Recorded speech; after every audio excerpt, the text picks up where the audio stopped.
You're all very generous. Thank you. Also, big thanks to Mr. Seastrom over here because he got dropped on his head I don't know how many times. He does a great job of making me look good, and I appreciate that. Now, the reason that I wanted everybody to take a look at that is that it's easy for us to get caught up in the day-to-day minutia. That these guys are excited about their next stripe. Or when I hand you the intent to promote, and you get real excited about the next belt. But I think that today, when we gather like this, it's a neat opportunity to talk about the bigger picture, right? And so where does that picture really start? Well, it starts with Little Dragons. How many of you have seen Little Dragons run around? Who used to be a Little Dragon? You had the white uniform with the little purple around the corners, right? And those guys are 3 and 4, and they're learning how to stand on one foot, and they're learning how to follow instructions, we hope, about 60% of the time. And that's kind of where it starts.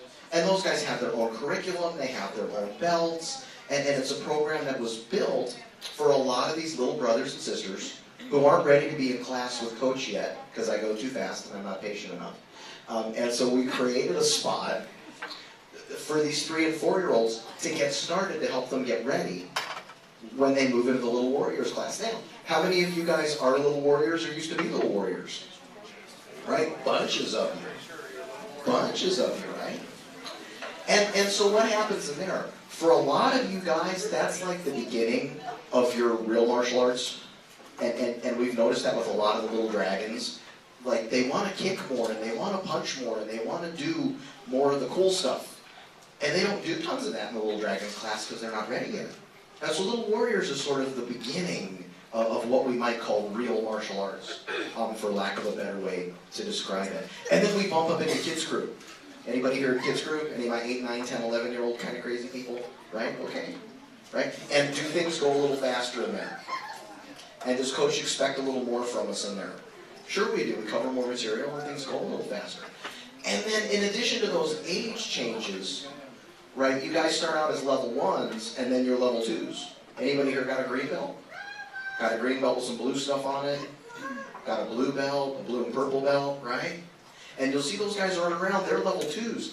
And I'll tell them that quite right. I go, you're a level 2 now. And what changed? Coach quits holding your hand. I don't wipe your nose, I'm not going to spoon feed you anymore. You're a green belt, go do it. And it's funny, the first time I tell them that, they look at me sideways. Because they're like, what do you mean? You're not going to do it for me? No.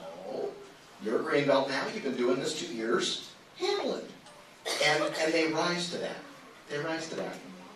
And then, how many of you guys are my black belt prep, junior black belt kind of people? And you guys just stand up real quick because I haven't embarrassed you yet. Get up, get up. What? Come on. Yeah. No, yeah, I know. He said black belt prep, black belt. You're not going to put the camera at yourself down here? This is your excuse. Okay, thanks guys, go take a seat. And the reason I have these guys get up is because a great many of you don't get to interact with those guys a whole bunch. Some of you guys see Mr. Collins when he comes in and helps with the warm-ups, and some of you guys see Ms. Dishaw when she comes to help with the little ones. But a lot of you have never met Mr. Hansen at all. Some of you have probably never seen Mr. Seastrom here at all in your whole life. And I like to sort of show that continuum. This guy here on the corner, I've got video of him, and if you guys go on YouTube, you can find it. He's about that big. I keep telling everybody, oh, he started when he was 8 or 9. I was wrong. I've got footage. He couldn't have been more than about 6. Which means he's been doing this project 11 or 12 years now, right? Haley, when did you get started? Were you 8, 7, 8, 9? She's 8 or 9 years old, so she's, I don't know, like A big, right? Tyler, what were you, 5, 6? I think he was about 7 or 8. Yeah, so he's a little guy.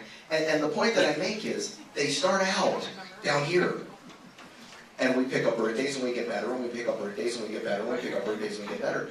And I'm going to talk to you a little bit about this black belt prep process and what these guys have done, because I want you to understand where we're going, like what the point of all this is. And some of you might have heard me do like my little mini sermon.